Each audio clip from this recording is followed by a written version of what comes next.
That movie sucked. I kind of liked it. Movie Night Crew Network.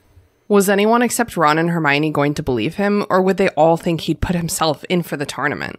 Yet how could anyone think that when he was facing competitors who had had 3 years more magical education than he had, when he was now facing tasks that not only sounded very dangerous, but which were to be performed in front of hundreds of people? Yes, he'd thought about it. He'd fantasized about it. But it had been a joke, really. An idle sort of dream. He'd never really seriously considered entering. But someone else had considered it. Someone else had wanted him in the tournament, and had made sure he was entered. Why? To give him a treat? He didn't think so, somehow. To see him make a fool of himself? Well, they were likely to get their wish. But to get him killed?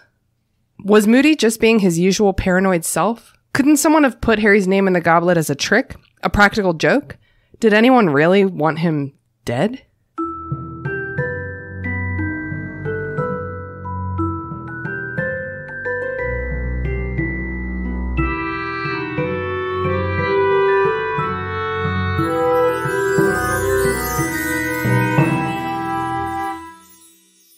What's up, potheads? Welcome to the Restricted Section, the show in which a bunch of nerds with potty mouths reread the Harry Potter series for the umpteenth time and discuss the way that the story and its themes have stayed with a generation into adulthood.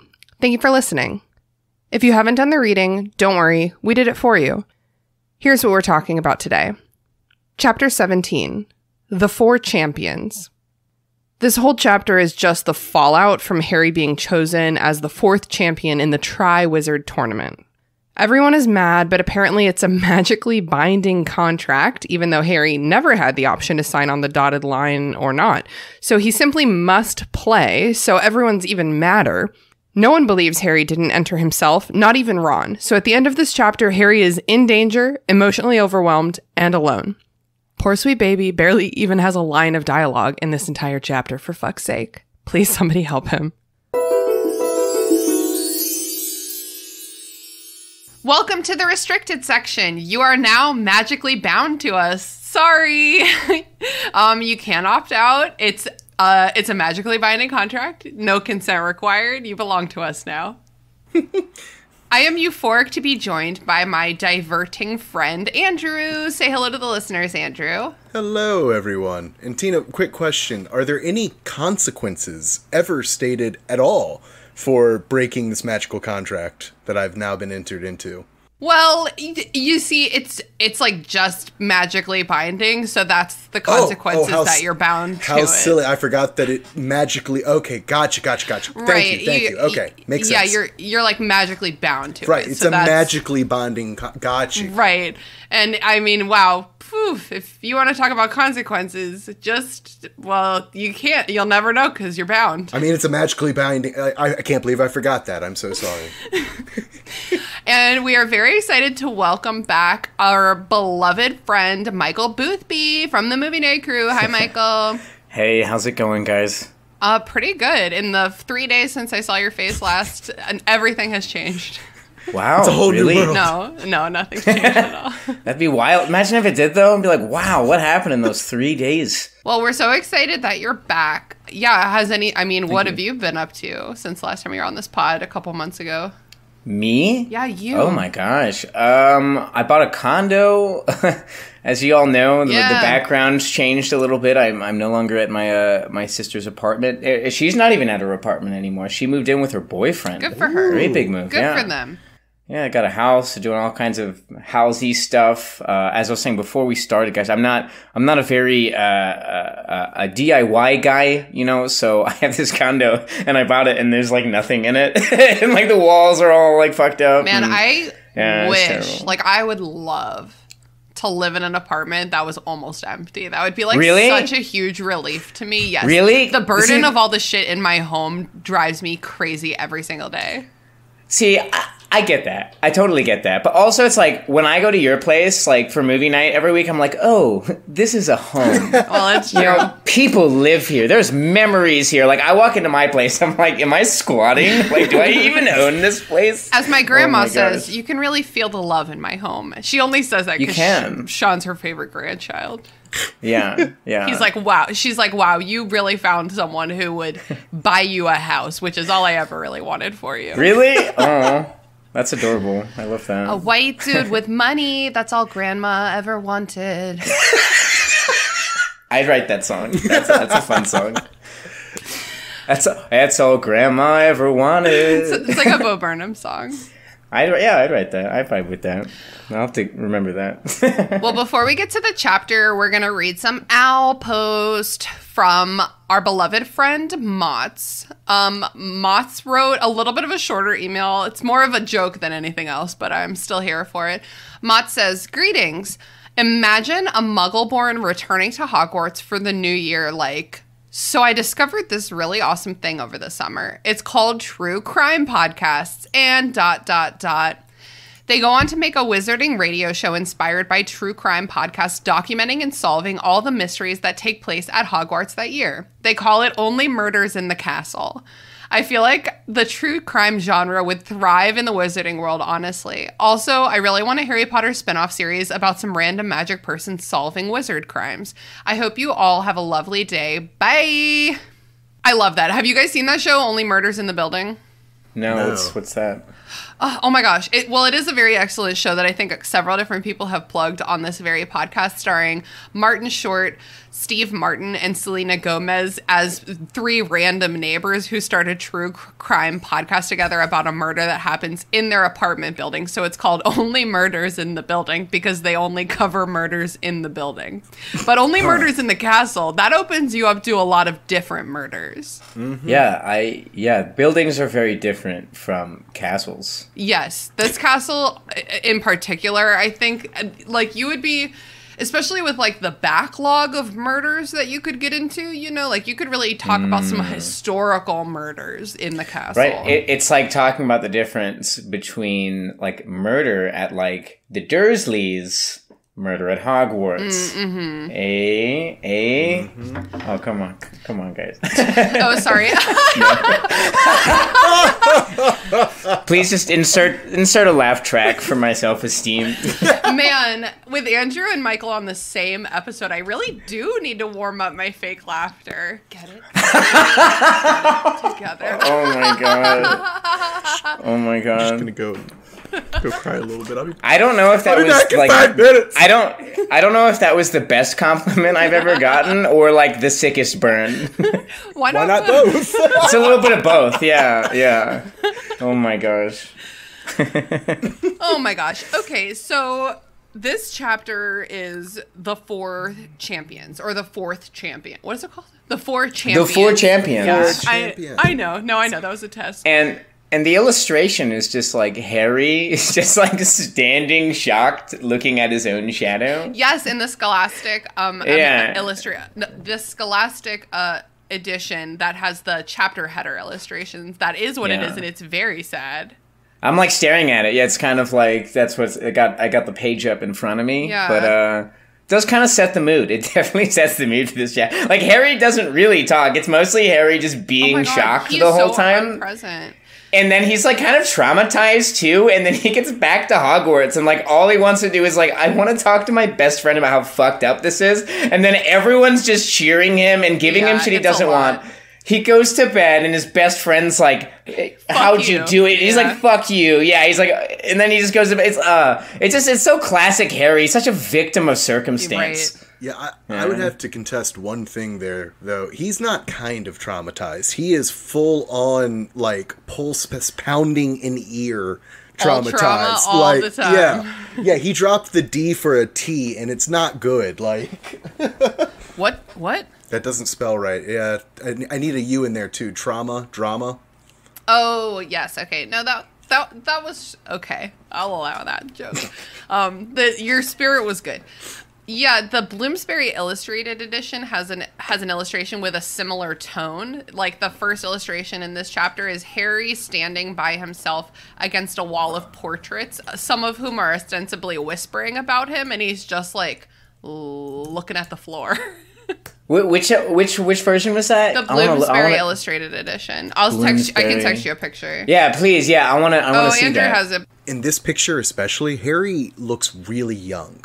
Like, normally in these illustrated versions, like, he looks younger, but in this particular one, like, he looks like a child. Like, he looks like a small child just standing with portraits obviously talking about him behind his back.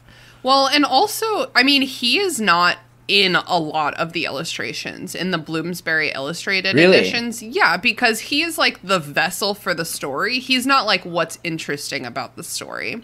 So the illustrations are all of dragons. I'm flipping through the pictures I've taken of this book. There's like some really nice portraits as characters come up because there's so many characters. But yeah, he doesn't pop up a lot. Sorry, I've been having them disgusting deep winter coughs for no reason today. I think it is those nice I smoked a pack of menthols last night coughs. Yes, that is what it feels like. But for the record, I haven't smoked a pack of menthols since in at least like 5 to 6 years. I actually don't remember.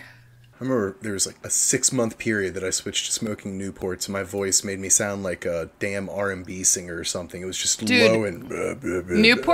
Newports were extremely cool where we went to college. That was the cigarette. Mm-hmm. That was the first cigarette I ever really smoked, in fact, was a Newport. Yep. It's like your first drink being like I don't even know, like a martini, like something that's just alcohol and not fun. Yeah, it's like Everclear. Huh. It's like making your first drink like sipping Everclear. Sipping Everclear. Yeah, like this sounds really awful. Good. Yeah. Anyway, don't smoke, kids, and if you're gonna smoke a nice, pleasant 27. Don't smoke a Newport. Smoke weeds. Just smoke weed. That's what I meant to say. I'm sorry. Just quit it. Quit smoking that tobacco. And smoke some cannabis. Head on over to the wacky tobacco. Yeah. Exactly. Get a little wacky. Get a little wacky. Weird. I have to say this. I just got this illustration, and like it kind of creeps me out. It's like real creepy. Yeah. His face looks creepy. He looks like so traumatized in this photo, and then like all of the fucking people in the pictures are like staring at him and like talking shit, like just like gossiping. Ugh. If you want to see this illustration, I posted it on our Instagram this morning. Sorry, we've been talking about it so long. Yeah, I don't know. It's just I don't know. I think at least when I read these books when I was younger, I always like really looked forward to the illustrations, you know, because you didn't know what was happening next, and then you would see this image, you'd be like, "Whoa, what's gonna happen?" Yeah. I mean, obviously with this one, it's perfect because you just found out like, oh, Harry's name gets called, and it's like him, just like Yeah. I'm editing a book right now where like at the last chapter is called like, and then she like wins and takes her throne back. It's called like something really transparent, and I'm like, hey, we can't put this in the table of contents. My God, you're right. Oh my gosh. Because I think it was Mary Clay who was looking at the table of contents of The Hobbit, and it was something about it's something. So yeah, where are we? Wait, we haven't even started yet. We haven't started yet. Okay, so the last chapter left off with like Harry Potter, like his name coming out of the Goblet of Fire, and Dumbledore announcing it. That's a choice that Dumbledore made to announce it. And so that's his problem. Yeah. Strong move. Not necessarily the right move or a good move, but it's a strong move to just go ahead and read that out to everyone present. Yes. I mean, okay, so then there's no applause, and McGonagall goes over to whisper urgently to Dumbledore, and I feel like she's like, Albus, why the fuck did you read that out loud? Jesus Christ. I really feel like this is something that you should have, brought to the other adults' attention before bringing it in front of the attention of the entire assembled body. I just think we need to have that meeting now because we neglected to have it before, and you've already said the thing, so now let's go have that meeting, okay? Yeah, I love this. She's so, like, pragmatic. She's so just, like, trying to get ahead of this problem before, and it's like, it's already too late. It's so fucking late. Their dynamic is, like, when Sean and I are playing D&D, and I'm, like, sneaking into somewhere, and his character always just, like, wander straight into a place like screaming, because that's just the kind of person Sean is. And it's like, hey, that's a choice you made, okay? You didn't have to make that choice. I think that your use of the word pragmatic, Michael, is like spot on for McGonagall. And frankly, I think that if she was the headmistress of this school, Harry would never ever have competed in this tournament. Exactly. She would have been like, and that's it. And then like, just like, I don't want this boy to get hurt. When they were like, but Minerva, it's a binding magical contract. Minerva would have been like, Okay, come first task. Harry sits patiently on the side of the field, does not engage the dragon, just waits for the time to expire. Second task, Harry stands at the top of the tower, never enters the lake, does not dive into the lake. Third task, Harry stands off to the side of the maze. He has a nice little bouquet of flowers, like he's ready to welcome the winner when they're crowned. Like he's going to be participating. He's just like token Hogwarts, it's like cheerleader. He's Cedric's number one fan. That's what he is if Minerva is the headmistress. Somebody write this fanfic. There'd be no story if this is what happened, it would be right? an amazing story because it would be Cedric doing, like, Cedric would still win. Yeah, we would just care about what Cedric does, whereas like in this book we don't care what Cedric does. I feel like if that happened though, it's like the end of the book, right? It would cut back to like Voldemort. He'd be like, rats! What do we do now? Foiled again. Foiled again. It's like, and then it would just continue, and then Voldemort becomes this like Scooby-Doo character. Yes! Yeah, exactly. That's what this would be if that's what happened. You know. Oh my god. Okay, so question for you guys before we like go any further. Have you guys ever had a moment like this in your life? Like where your name was called out in either like a classroom or like this big setting and then like the spotlight's on you? Yes. What was it like? What was your Goblet of Fire moment of your life? Well, I mean, I had this moment, but it was nowhere near as dire of consequences, but my 9th grade year, I won, well, actually 9th and 12th grade, I won my department medal for social studies at my high school. And they have a tradition that the way it works is that if you win a department medal, they contact your parents, but they don't tell you. Fuck that. Yeah, it's not good. What if your parents fucking suck? Well, I mean, no. Here's the thing. Like, if it actually kind of gets around that because your parents can just say they didn't know, right? Like, they never got in contact with us or something. I don't know. But anyways, so like that day I was going to, we had the big awards assembly. And like, I remember I woke up and I was just wearing whatever I normally wear. My mom was like, why don't you wear this nicer shirt? And I was like, because I don't want to. And she was like, just wear the nicer shirt. I was like, fine.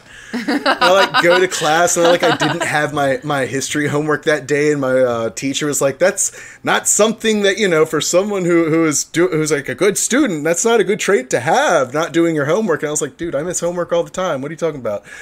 But like, I remember I was sitting in the gym and they call out my name and I just sat there and I sincerely debated whether or not I wanted to stand up and go down. Until Hermione pushed you. Yeah, I forget who it was, but it was someone literally being like, hey, that's you. And I'm like, oh, that is me. Okay, that's pretty good, Andrew. That's like pretty similar to what Harry's going through right now. Yeah, it was, because like, it was a good thing. It wasn't a bad thing. I guess the same thing with Harry in a way, but like, it's terrifying to all of a sudden be like, the fuck you say? Like, huh? I don't want to walk down in front of my entire school and get a literal medal put around my neck that I'm expected to then turn around and walk back up the bleachers wearing a literal medal around my... Like, I'm in high school. I don't want to stand out. What the fuck are you talking about? So, opposite of exactly what Andrew just said, my personal answer to your question is that I draw a shit ton of attention to myself all the time without stop. So, I've had a lot of spotlights on me, and if something like this ever happened to me, and it did not stick with me. What about you? Have you ever had a Goblet of Fire moment? Yeah, I kind of did, and it was like weird though because it was like a moment of praise from a teacher. So I had a professor in college, Professor Newman, and it was like my first history class where like you had to like write a paper, like you go and do your own research and write a paper. It was like, up until then it'd just been like, here's a history class, here's some books, take this multiple choice test, ooh, there's essay response, it's like, we got out of that, like, testing area, and it was just like, all right, and, like, write us some shit.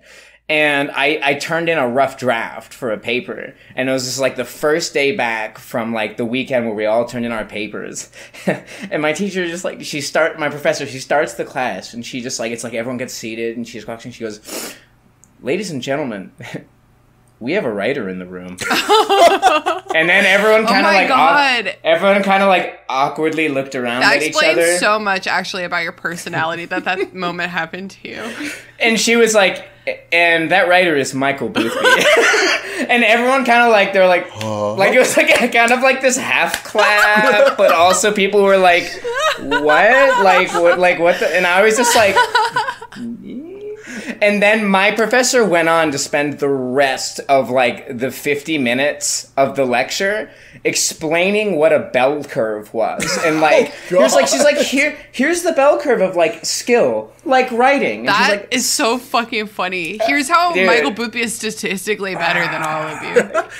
This is what we call the 99th percentile. Oh my God. I put Michael Boothby firmly in the 99th percentile. Well, that's what she said. She was like, some of you are up here, and she's like, you know, like, and you know, up here it's like you're, you know, you're very good, but like, you know, now if you want to get better, it's all about style and these like small intricate things. And she's like, and some of you are down here, and you know, that's not a bad thing. There's so much to learn. Oh my God. She was like, there's so much to learn, and you can grow a lot faster. You know, it was like, but it was so uncomfortable. I was like, on one hand, I'm like, validated. I guess I'm a good writer. But on the other hand, I was like, I guess I'm gonna have no friends. Wow. Because now everyone in this class like thinks I'm like this weird dude. I'm just like, Also, pro tip, kids, if someone gets that compliment in a college class that you're in, study with that person. Yeah, it's easy to make friends. Anyone who gets recognized for being smart by the professor, that's who you talk to. That's your study group. It's true. Honestly, the closest thing I've ever had to a goblet of fire moment is probably saying something dumb and drunk and loud to a group of people at a party and then realizing that everyone was looking at me and being like, what happened? Now, when has that ever happened? oh my God. It's like, that's going to be the name of my memoir. And it's like long and blustery. Like, it's just like a terrible name for a memoir. Wait, what would be the name? Wait, it wasn't even a good sentence. It was like, wait, I'll have to just play it again because I don't remember already because I've been smoking weed. No, it would be named asterisk record scratch noise asterisk oh me. Oh my God. I hate that so much. Okay, all right. Guys, this is a Harry Potter podcast. Dumbledore, right. So here's what I think happened. I think Dumbledore, I know that we always see him acting calm, cool, and collected, but I think that when he reads Harry Potter's name, it's like that was a panic response. I think that he like said it without thinking. He like forgot there was a magical microphone in his face. And I think that like, well, after that, you can't just be like, wait, never mind, stay there. Cause like you've already said it. So you have to like get him to come with you to figure it out. So it's like, come on up. You have to walk all the way up now. So like, I just imagine it now. Harry Potter is going to remain seated along with the other classmates. Harry, we don't need you. I know. I know. See, previously, everyone, I had talked to Harry and been like, "Hey, Harry, if something weird happens and like a fourth piece of paper flies out, I might need you. I might like be ready." I like to make Harry feel important. That's not what this is, though, Harry. So, Harry, yes, remain looking confused and seated. That is the best way to proceed. No, Harry Potter. Hermione has to push him, and then Harry walks up and goes through the side door. Everyone is like unsmiling. That's the thing is, it's like if you're there if was you're Hagrid, no applause. If you're Dumbledore, like be like, hey, it's gonna be like we're gonna figure it out. Like don't worry, like it's gonna be okay. Like everyone's just like staring at him, and like staring and glaring are like kind of the same thing. Everyone is just like like the weight of all of these gazes upon him. I hate it. That's how I felt. It's so bad. It's definitely bad for someone like Harry, who is just so introverted. Yeah. Yeah. The worst part about it is the very next scene is one of, you know, like when you read a book, there's going to be those moments in the book that for whatever reason just resonate with you, and like that mental image just sticks with you. Like certain scenes are just locked in. And the scene of Harry walking in and finding the other three champions, who aren't even like, they're only 3 years older than him, or 4 years older than him. Like, they're not adults themselves, but they're 3 just... 3 to 4. Yeah, they're just older enough, and they're standing with the fire and the... like, that scene has always been ingrained in my mind.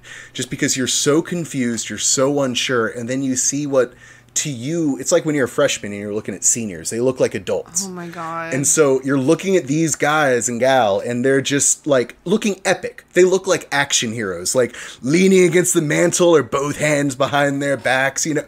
Just, it's always stuck in my head. And I like that feeling would just be so diminishing. You would just want to sink into the ground all again. Yeah. Yeah, if this was shot as like a different kind of movie, there would have been a fun, dramatic, almost like a superhero zoom on them standing in front of the fire there, you know, just looking tall. Yeah.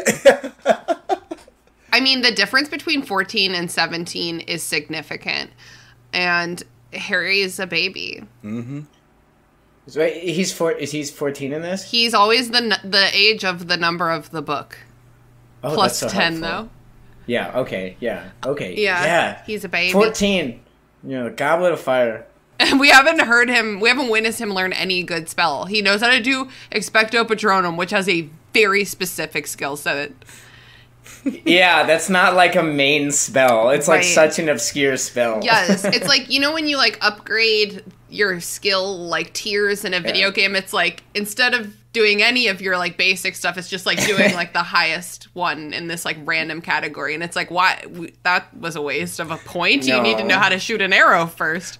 No, he's not. Harry's not using his skill points well at all at Hogwarts. I really like to imagine that he actually, like, the one spell that he knows really well. I mean, we know he knows Expelliarmus, but like the one other spell that he spec'd into in Defense Against the Dark Arts is that bullshit Flipendo spell that they had in all the video games. That's such a fun one. Oh my god, wait, you saying Flipendo? Oh my god, just, like, that's just like me back. the same. Unleashed you just memories. ignited a bomb. I remember that game, and I was like, "What the fuck is Flipendo?" It's just enough to like cause annoyance, like break a mirror, or like make someone like flip something over. Yeah, it's a non-violent spell. It's like a bonking spell. Yeah, Harry's just like, don't worry, gang, Flipendo.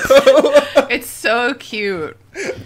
Okay. So in this moment when Dumbledore is just really fumbling this whole situation, he's like, "Oh no, Harry Potter! Oh, come up here!" And then he's like, "Go into that side room." Okay, like this whole time, like, what is Dumbledore thinking? Shit. I don't know though. I don't see. The thing is, like, I don't, because like we already had this conversation earlier, right? Like, if McGonagall's headmaster, she would have never even allowed this to happen. Right. But there's like this like kind of like not sick, but this part of like Dumbledore where he kind of is like feels like he's Harry's coach. And I feel like he's like, I want to see what he does. You know, he's like, ooh, my quarterback's in the game. Like, how will he get through this? Like, he kind of wants to see. Like, I don't know. I feel like he has that curiosity about him. He's always had that about Harry. Just, like, very interested in his ability. So, like, almost more like a, what an interesting development this is. Okay, all right, okay. but I will say, like, I think the positive part of that, though, is, like, I feel like his confidence in Harry. He knows now, from especially the past 3 years of watching Harry, that he's, like, going to find a way to make it work, you know? Well, and I think this is very far in the future, but like one of, I think, everyone's favorite moments is that moment that Dumbledore is weakened in the 6th book and Harry's like, don't worry, and Dumbledore's like, I'm not worried, I'm with you, right? Aww. Up until that moment, I think Dumbledore has always had the other feeling, like, I'm not worried about Harry because Harry's with me. And so I think this is him, like, if you're right, Michael, I could totally see it, because I think it's him just sitting there like, it's okay, we'll get through this, like, this is interesting. If that's the case, then he should make any kind of facial gesture to Harry to be like, hey, it's okay. Yeah. Like a thumbs up. He doesn't really kind of interact with Harry at all. If you even just like literally move your body slightly, it'll be like better than just standing completely still and staring him down. I think that's what, like, I think that's the most brutal part about this chapter, is that, like, Harry really gets no reassurance from anybody. Yeah. Everyone, even, like, people are hating him, people are talking shit about him. For 1 second, Mad-Eye Moody is like, I don't hear Harry complaining, but then Harry doesn't get to weigh in at any point about that. He doesn't get to weigh in, and then even when he's walking back, Cedric's like, how'd you do it? He's like, I didn't. He's like, yeah, okay, buddy. And then, like, leaves. Yeah, he's just, like, lost control of everything so quickly.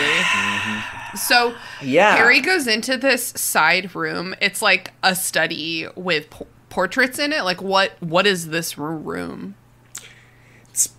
It's the side trophy portrait storage room, of course, with it's a like a very giant large closet. fireplace. Yeah. It's probably meant so like the king in the castle has like a little side room that he can pull someone into for a private meeting, you know? Oh, like a parlor. Yeah, like a small parlor, a side That's parlor cool. or something like that. I was gonna say like maybe the castle used to be smaller and that was where like the kitchen was. That's possible, yeah. Oh. Because that's a big castle to just be like, well, let's start with the plan to make it this big. Like, start with a small castle. You can keep adding more castle. I love that. It felt like the, like, you know, it's like at a public school, how they have like the teachers' lounge. Oh, yeah. That's what this felt like to me. It was like big teachers' lounge energy. They do have a staff room elsewhere in the Do castle. they? Yeah. Oh, they do. We don't know Okay. much about it. There's a wardrobe because Harry and Ron hide in it in Chamber of Secrets. And then we have a headcanon that Flitwick has an elaborate liquor cabinet in there. Yes. That makes sense. That rings true. So Fleur Delacour mistakes Harry for like a messenger. She's like, what? I'm not going to do a French accent. For a split second, my brain was like, do it. And then my mouth was like, no. But she's like, what? Do they need us back in there? And he literally cannot produce speech. He's just like, Yeah, and I'm going to stop you right here, Tina, because I know that we think Dumbledore had a bad way of introducing the situation, but I think Ludo Bagman's way of introducing the situation also is like warranting of a talking about, because it's like carnival sideshow Barker walking up like, oh, you want to know who this is? Why, this is the 4th champion!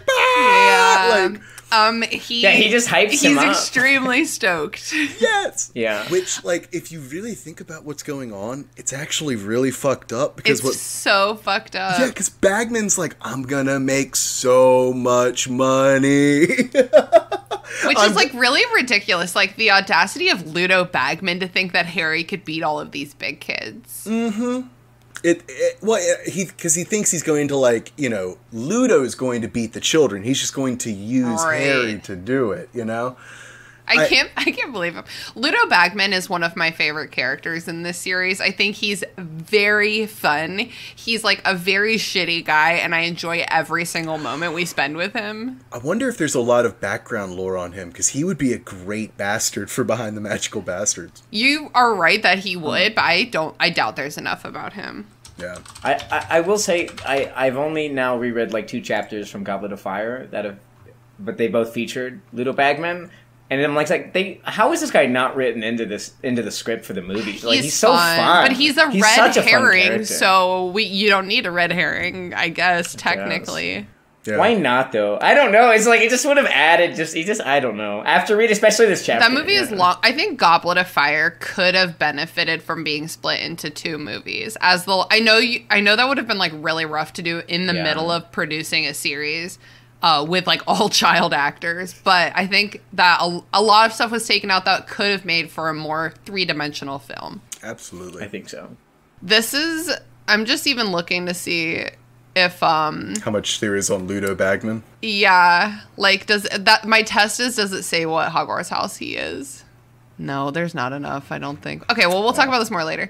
He is a bastard though, but he's like a fun bastard. Like I wouldn't be like afraid of him. I'm just watching you fail. I don't really feel bad for you. Like you're being really nice to me the whole time. Yeah, he's not a monster. He's just a giant grifter, right? Like, I wouldn't even like call him a grifter though, because he like really sucks at it, and he doesn't even have like elaborate plots or anything. He's kind of just like a struggling, shitty gambler with, like, con man tendencies. Here's some gold for you guys. Don't worry. This is gold. Yeah, he's just, like, taking it one step at a time. Yeah. So basically, Ludo is like, well, it's magically binding. I don't know what to do about it. And then he ran because everyone else comes behind him. So, like, Ludo Bagman, like, ran to get there. So, like, it's the Crouch... The Crouch. It's Barty Crouch Sr. It's the headmasters from all 3 schools, and Snape and McGonagall, the deputy headmistress, and her deputy headmister. Did either of you watch Dragon Ball Z growing up? I didn't. And it's a regret of mine. I feel like I can't go back. Yeah. Well, I would catch episodes. Okay. I've always had an issue with a character from this book because Karkaroff, the headmaster of Durmstrang. Yes. I always say Kakarot because in Dragon Ball Z, Goku's real name is Kakarot.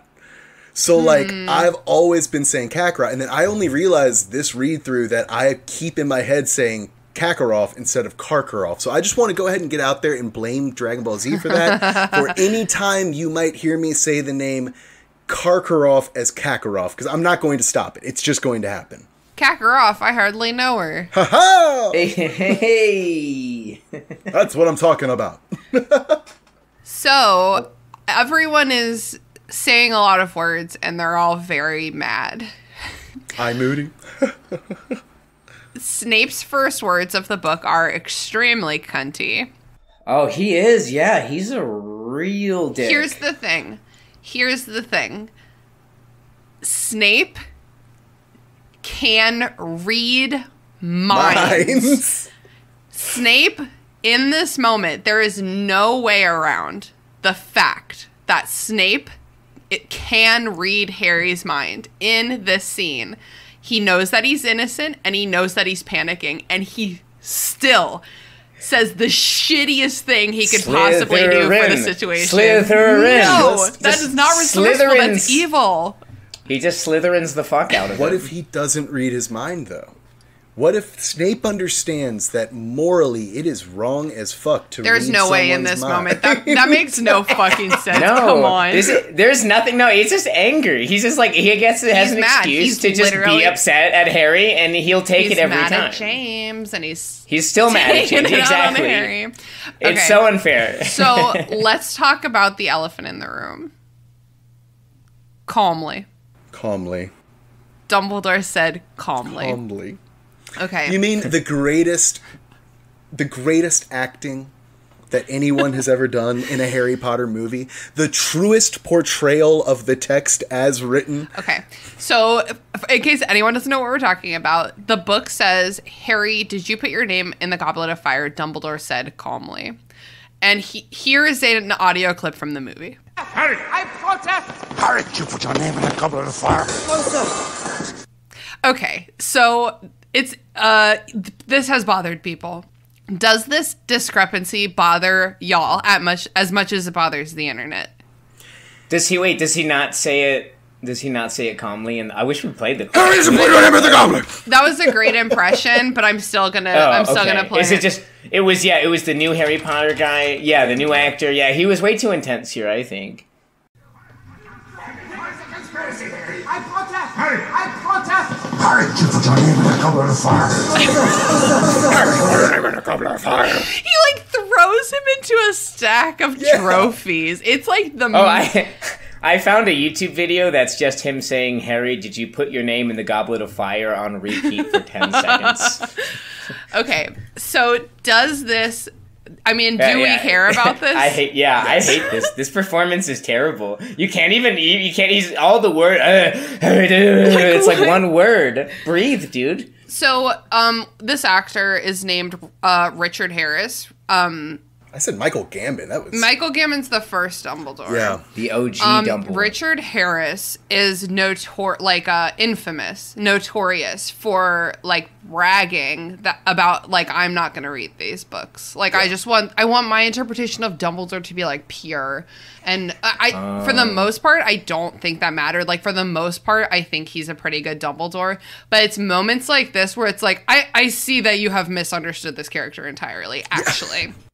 I think he was just too intense. And it kind of worked for the later films because Dumbledore had to be intense. But I feel like OG Dumbledore just had that gentleness to him that I am. Yeah, he was just very graceful. All of his speech, it says that he says it softly all the time. Yeah, and Dumbledore too just felt really gruff. It was really no nonsense Dumbledore, and I don't think that's I mean. Whatever, it ended up being fine, but it wasn't the same as the original. Yeah. So, do you know why he's calm in the book? No, why? Because he can read minds. Oh, really? Yeah, he is a very accomplished legitimens as well. 2 people in this room are extremely accomplished legilimens. And let's be honest, McGonagall probably is as well. I don't know. We've talked about this. Like, maybe she would just be really good at occlumency, like hiding her brain and like not really care as much about reading minds. That's what I think for her. Just like, don't read my thoughts and I won't read yours. Deal. She actually has morals. I mean, basically, this is a nightmare. So Karkaroff is like, okay, let's get these impartial judges' official opinions. And so he asked Bagman and Crouch to weigh in. Crouch, obviously, thinks that they have to follow the rules. And the rules are that this is a magically binding contract, I guess. And so then Karkaroff wants to reset the Goblet of Fire until every school has 2 champions, but apparently it doesn't work that way. The Goblet of Fire just gone out. Like, they're like, sorry, it won't be lit until the next tournament. But the thing is that they skipped a bunch of tournaments. So like, does it know when the tournament is? Does it like light up? Yeah. Anyway, like a period, like even when you're not. Wait, hold on. The period analogy died because it doesn't make sense. Go ahead. Well, I was going to say, it more than likely does, and then it just, if no one enters, then there is no one to choose a champion from, right? So, like, okay, wait, this goes back to my menstrual cycle analogy, because it's ovulation, and then if it's like you still ovulate even if nobody knocks you up. Much like the Goblet of Fire still ovulates, even if nobody has. It has to just go on. It just turns on. I'm like, you can put some little papers with some names in me if you want. But if you don't, I'll see you in a year. Yeah. What if some like kid just puts their name in like for shenanigans on an off year? Yeah. What do they? Yeah, exactly. Will like, they die from the magically binding contract? No, then it's just they must be protecting it. Yeah, it's just a piece of paper sitting in a cup then, because it's not until the first flames go out and it becomes lit that it like enters the acceptance period of the magical contract. But what if it's ovulating? The first flame to come up is a cleansing flame that clears all dust all dust and the whatchamacallit, any bits of paper or any remaining. Like, right, it's like an incinerator. Yeah, it's like your oven on self-cleaning cycle. Okay. Like, it's boom, and then after that is when the magical like selective flames come up, and then flames are like, okay, we're gonna choose the champion now. I understand. I feel like I'm reading the book The Goblet of Fire, but it's like from the Goblet of Fire's point of view manual. When there's not a Triwizard tournament. It's just like, what's going on? The Goblet of Fire, with that cup? The Goblet of Fire and the Sorting Hat just like chilling on a shelf. Yeah. Oh, they have to have their own like Adult Swim show. They're just hanging out, getting high together with some like the other magical objects. I don't know. The Sorting Hat has a blunt in his mouth, and he just like leans over. Yeah, and he's he like, does. Hit me real quick, Gobby, and the goblet like sends up one flame and lights the blunt. He's like, thanks, bro. Oh my god, I love everything about that. Oh my god, yeah, and then there's like portraits just hanging out with them. Dumbledore's office is a happening fucking place, man, all year round. See, now this sounds like a Pixar movie. It sounds like a Harry Potter Pixar movie. Jesus, you're right. See, no one who would watch that? Everyone would watch that. Me, for sure. Yeah. Yeah, so it's like Goblet of Fire, but it's just the goblet. It's like Seinfeld. I don't know. Nothing really happens. Yeah, it's a movie about nothing. Oh my god. Okay, so enter the drama, also known as Mad Eye Moody. So Mad Eye Moody is saying like, someone put Harry's name into the Goblet of Fire to make Harry compete, and maybe it's because they hope he's gonna die. Yeah, he just comes in and injects drama right off the bat. Here's the thing. He's injecting drama, but he's also the first adult to actually vocalize the problem that's really at hand. The problem at hand is not that Hogwarts has 2 champions. It's not that somehow Harry, is going to be in this tournament. The real problem is that Harry is going to possibly die. Like, this is a huge issue. He's the only one thinking about Harry's safety. Everyone else is just like, we're abiding magical contract, and, you know. Okay, but Mad-Eye It is kind of... Mad-Eye Moody is also confessing his entire plan. Right, yes. That's the thing. Yeah, that's the thing. Like, reading this now, I'm like, is he just saying this to, like, because he's just, like, this cocky murderer? Because he kind of is. Yes, that is exactly what's going on. Yeah. Like, why? Like, why even put it's so this unnecessary in other people's brains? It's what psychopaths do. About the drama.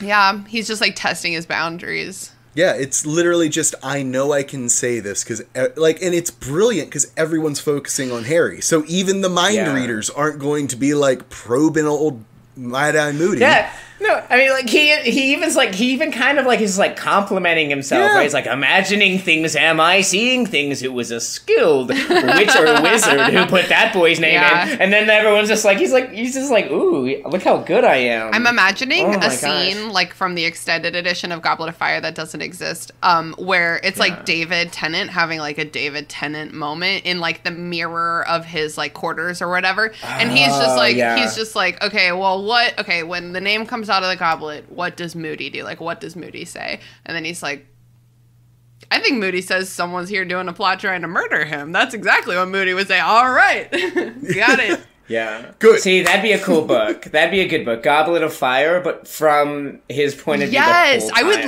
love that. Like, that would be really that'd be fun. so cool.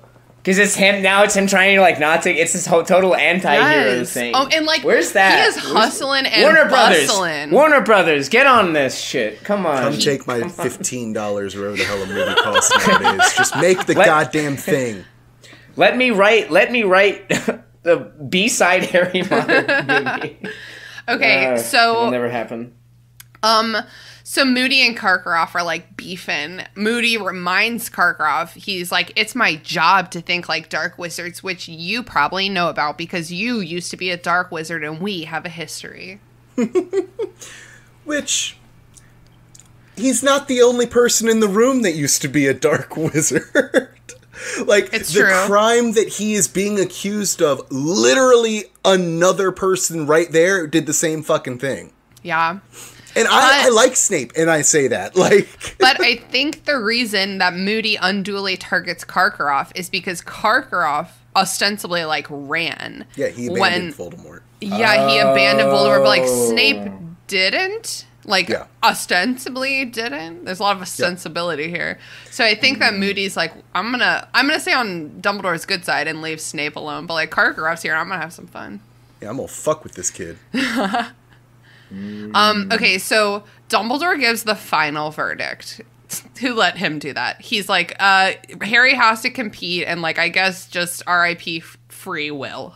We don't have that. Everyone is extremely mad, except for Ludo Bagman, who is absolutely stoked. Probably because his plan has solidified over the past 5 minutes. Yeah, how am I going to actually pay back all those people that I paid with Goblin Gold because I do not think very far ahead? Oh, perfect. I will place more wagers on the obvious underdog, the 14-year-old surrounded by 17-year-olds. Yeah. And then he likes those odds. I am unofficial. And everyone knows that, but everyone's still going to let me place these bets because, I would never, influence the happenings. It's the stupidest damn thing in the world. That sounds pretty accurate. Yeah. That sounds like exactly what happens. Yeah. So Barty Crouch, like, starts saying the instructions. Barty Crouch looks ill. And when it's his turn to talk, he sort of snaps out of a reverie. He, as we know, like, at some point falls under the Imperious Curse. I think that's now, right? Because his son has escaped. Because his son got the wand, yeah. I wonder if he, like, feels the curse more now that he's, like, in the same room. Probably. As his son. Oh, God, that must be like what I don't want to read to keep my sanity is this book from Barty Crouch Sr.'s perspective. Oh, no. No. Oh, so boring. And God. terrible. Terrifying. Boring and terrifying is the worst combination. Just constantly wondering why you're doing every single action that you do. No, thank you. No, thank you. So Barty Crouch Sr. is like, the first task is going to be a surprise because it is designed to test the champion's daring. No outside help is permitted, and like, you'll only have your wand. That's what you got, and you'll have to just figure it out. And that's that. So Dumbledore tries to like get everyone to come drink with him. Yeah, that's at the end. He's like, "Hey, nightcap." And everyone is extremely mad. They're like, fuck no. Everyone leaves. Except for Ludo fucking Bagman. Well, and Ludo Bagman sounds like fucking Austin Powers right here. He's like, come on, buddy, stay here. It's where it's happening, man. It's all happening at Hogwarts, baby. Yeah, he does. Dude, the fuck come on, Barty. You know I'm staying. I love him so much. All exclamation marks. I would like, if I were a middle-aged, single ministry employee, I would sleep with him and hate myself for sure. Yeah. Harry and Cedric leave together, which, like, bold of Harry, because I'd be terrified of Cedric right now. Because I, like, took your glory. Yeah. Harry, like, doesn't even, his brain is operating at, like, 2% right now. And it's just panic. It's nothing else. He's shell-shocked. Yeah. He's completely shell-shocked. Cedric is like, oh, nice, we're playing each other again. I love him so much. He's my favorite son. Oh. But then he asks Harry to confess, how did you get your name in the Goblet of Fire? If you guys were Cedric, what would you what would you think? Would you think that Harry had gotten his own name in somehow? For the glory? Probably.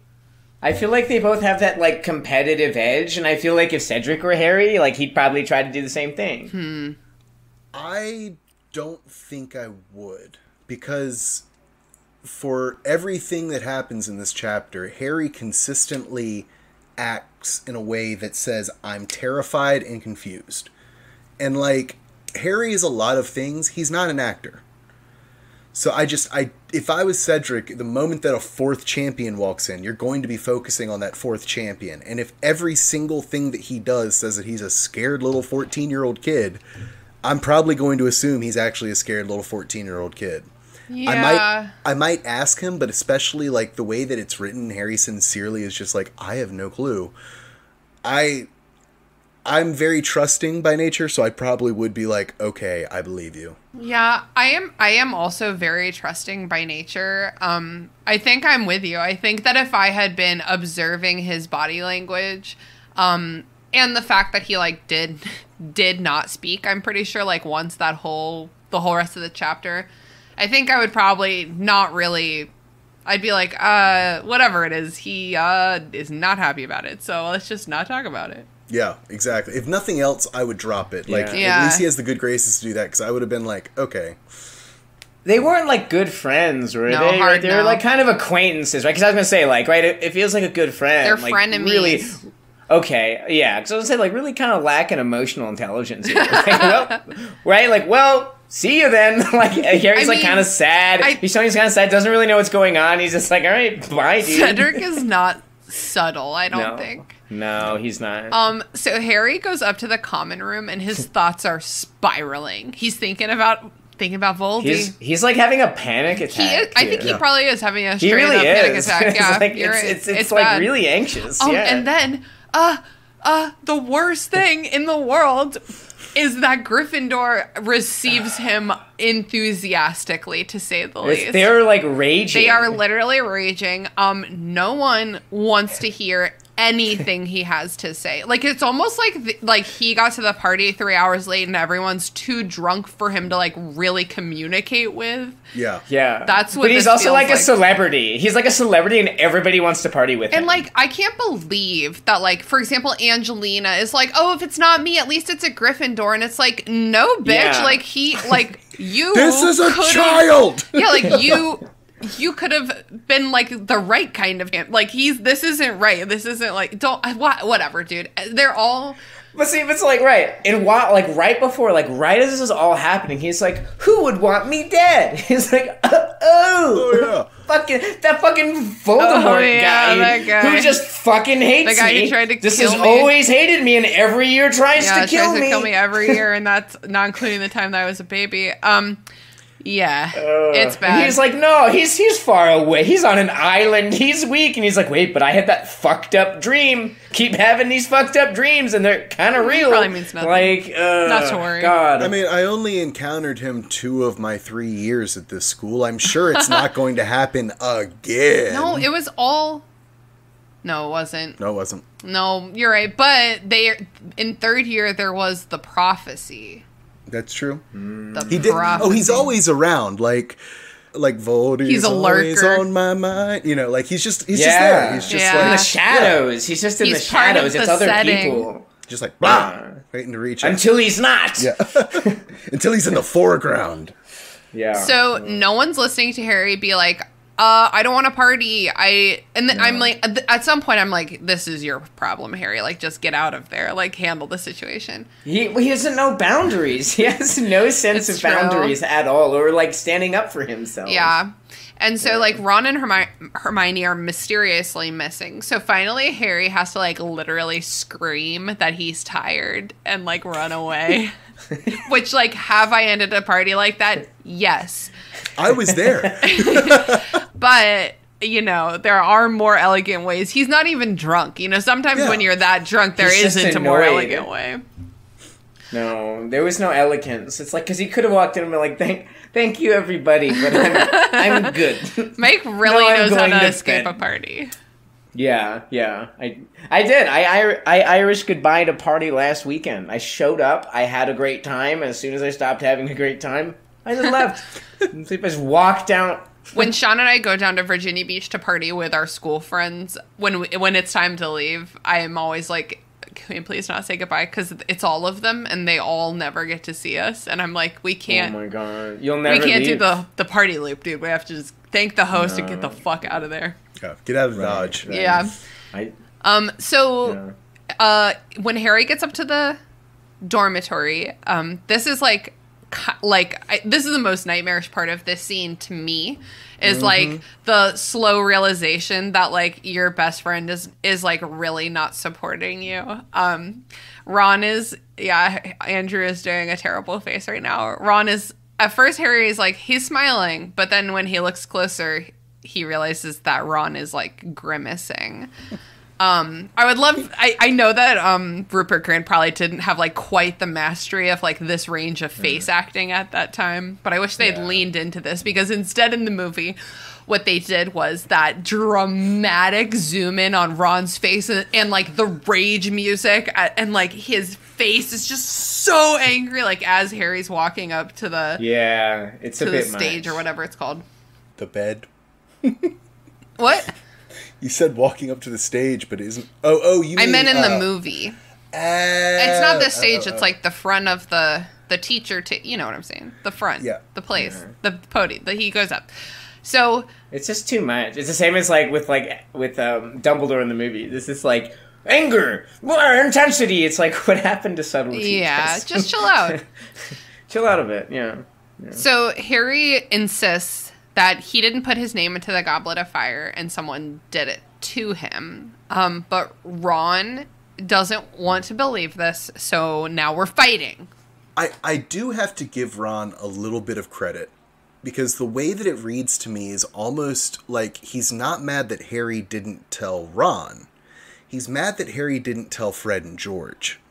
Because I think on some level, Ron knows he would never be able to win. Oh, yeah. But if Fred and George could win, that would mean huge things for his family. And so, like, this reading, I gave Ron a lot more credit. Because, like, even though he's being a shitty friend, like, the anger is at least logical. It's not like, I could have won this. No, he's like, you know, Fred and George couldn't get past it, but somehow you did. Why didn't you tell me? Right? Yeah. And, like, I don't know. Maybe I'm reading too far into it. But to me, it almost sounds like he's saying... Not because Ron, was going to be able to ever beat the Triwizard Tournament, but maybe Fred or George could. I definitely, like, buy that interpretation. I also don't know. I mean, Ron is pretty reactive, and, like, his emotions are usually, like, you know, the emotional range of a teaspoon. Yeah. So I can also just see, like, the blind rage angle. I'm the kind of person where I'm like, it doesn't really matter, like, why you're feeling this way. Like, your friend's having a hard time. And so your responsibility is to just support them. Yeah. And, yeah, Ron kind of sucks. This whole book is hard. In The Prisoner of Azkaban, Ron spends the entire book fighting with Hermione. And in this one, he spends the entire book fighting with Harry. And then we spend all of Order of the Phoenix with Harry fighting with literally everyone at every turn. And then back in books, in 7, it's back to Ron versus Harry. Oh, really? Yeah, when they go camping and they do they're on the run and in the Forest of Dean. Oh, yeah. I thought you said book 6. Fight. No, I said book 7, my bad. Oh, in book 6, it's Ron versus Hermione leaves. Again. Oh, you're right. It's never, for the record, Hermione versus Harry. For more than like a second. It's always Ron. Yeah. There's friends who are just antagonistic, you know?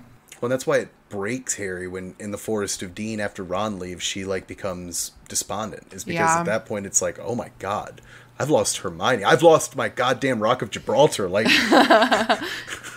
what did he do that whole time? Where did he go? He was wandering, dude.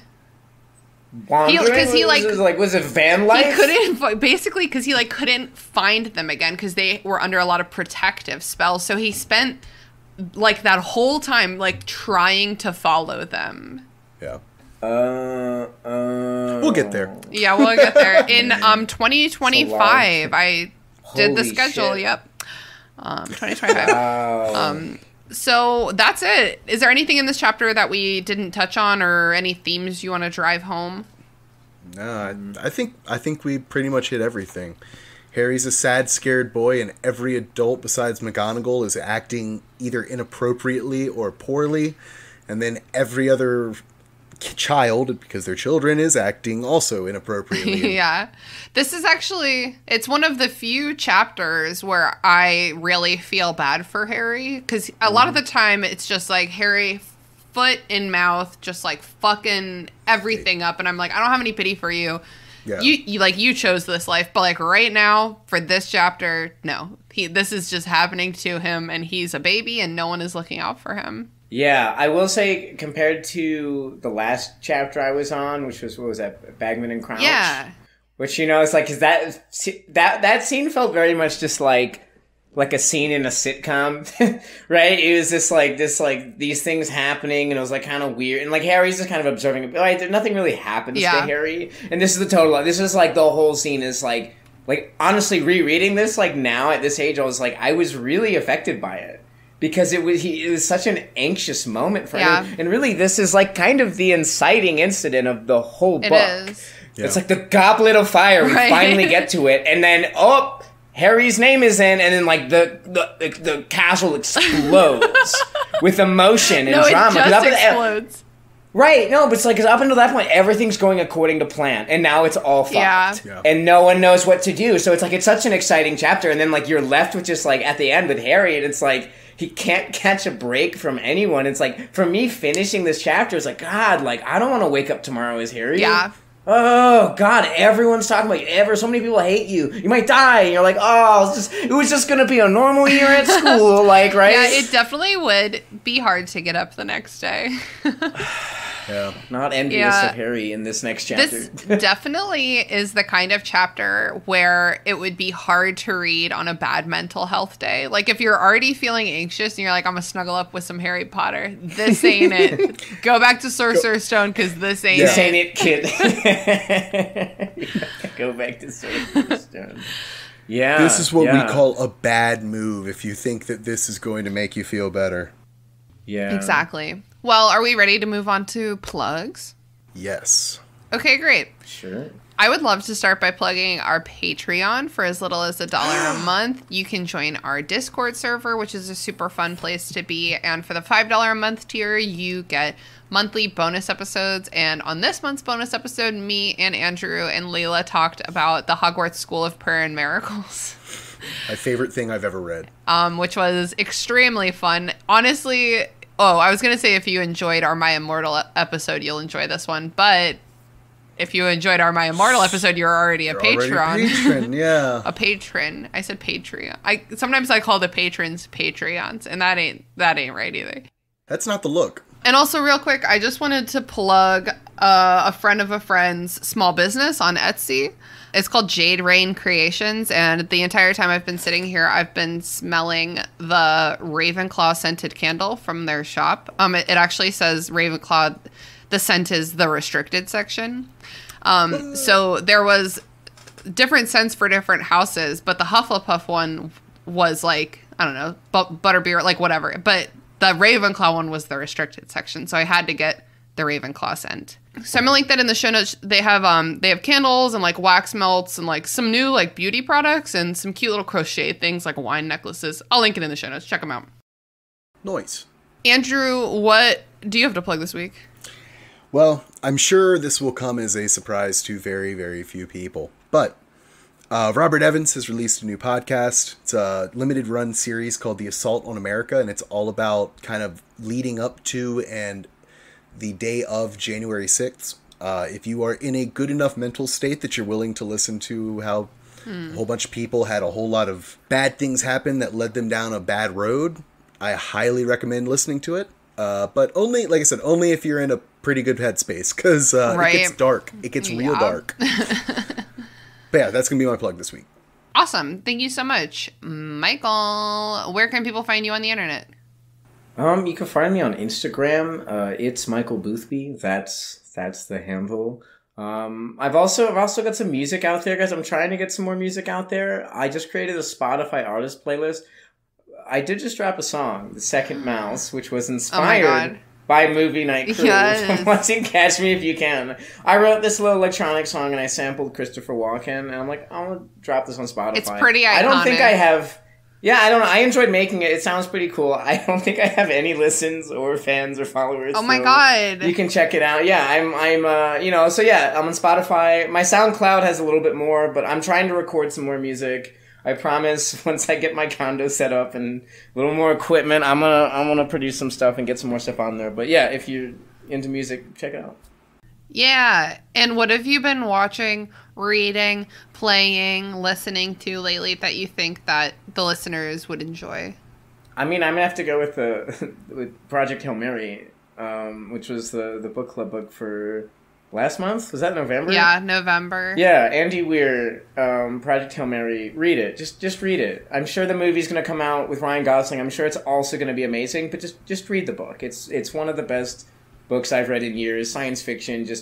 I don't know. Honestly, I've never read a book like it, to be honest. Yeah. It was very enchanting and delightful. And original. Which is like, it's so nice in the era of like everything's a reboot and just like, this kind of shit, to read something fun, a cool story with great characters that was original.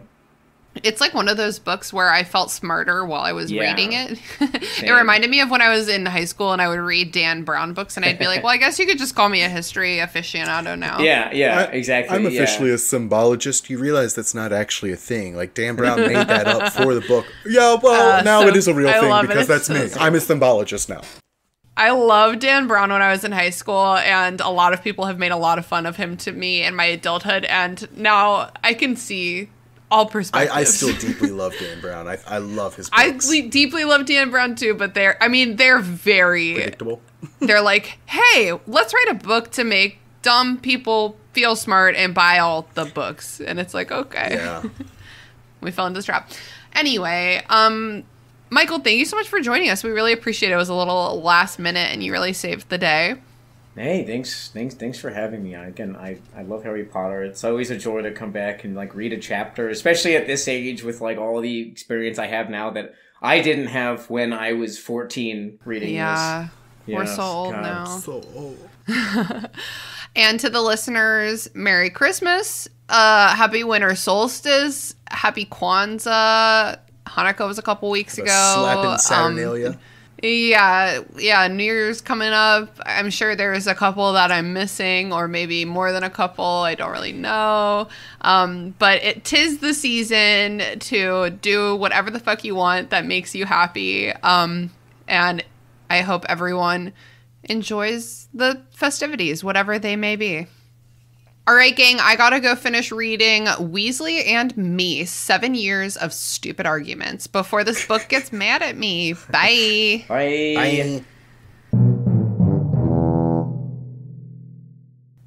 The Restricted Section is delighted to be a member of the Movie Night Crew podcast network, featuring other amazing podcasts such as Content and Capable. Having recently become an adult, Sam is on a quest to find out how to actually be one. Each week, Sam asks people how they are content with their life and feel capable as a functioning adult in society. Hi, my name is Sam, and I've recently become an adult.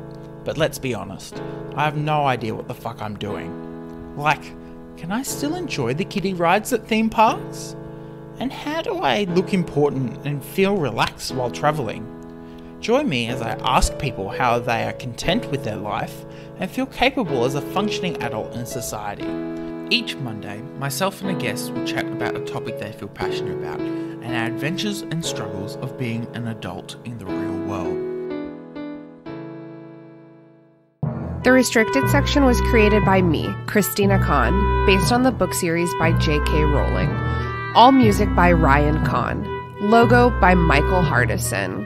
Support us on patreon.com/restricted section. For as little as $1 a month, you can gain access to our Discord community server, which is a really happy place to be. And there are other rewards as well, such as bonus episodes and Zoom happy hour hangouts. Be sure to follow us on Instagram at Restricted Section Pod, on Twitter at Restricted Pod, and on Facebook at Restricted Section Pod. Also, feel free to shoot us an email at restrictedsectionpod@gmail.com to share your thoughts, feelings, complaints, conspiracy theories, or even lavish praise. Well done, everyone. Oh, that was fun. Yeah, that was very good. I despite that joke about the fake laughter in the beginning, I found myself laughing more than I usually do during these recordings. I was going to say, you made me kind of think, okay, all right. Let's see if I can rise to this challenge. You did. You really did. I threw down the gauntlet and you said, hey, you dropped your gauntlet and you handed it right back to me. Gauntlet. Oh. Have you guys played Gauntlet?